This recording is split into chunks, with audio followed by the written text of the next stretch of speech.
Hi, I'm Glenn Hansen, a family handyman. We're at our getaway site, and before we move too much earth, we've got to install a silt fence. That prevents erosion from getting into the beautiful lake down here.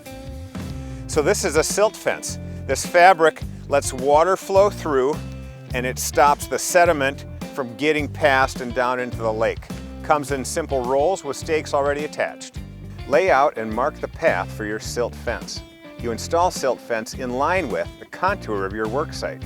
Plan the fence run only below the areas you're disturbing. You want to avoid creating large U-shaped low spots where rainwater and sediment could collect. You may need to stagger fence runs to avoid that. Do the same with the final end runs of the fence material and the stakes.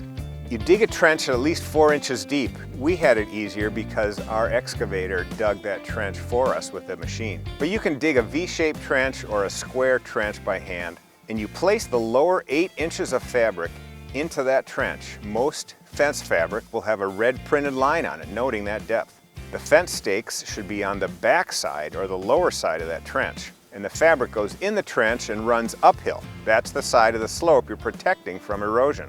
When the fencing is all in place, you'll refill that trench and bury the bottom of the fabric. Using a maul, pound the fence stakes into the ground every 8 feet. The silt fence will stand about 14 inches above the ground. And where 2 sections of silt fence meet, you overlap that fence so it covers a span of the 2 posts. And once all the stakes are in place, bury that fence fabric by refilling the trough you dug. You don't need to place dirt behind the fabric and the stakes. Then use a compactor or just tamp the soil really well with your feet.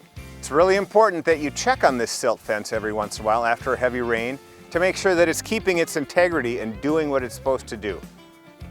For more DIY tips, go over to familyhandyman.com.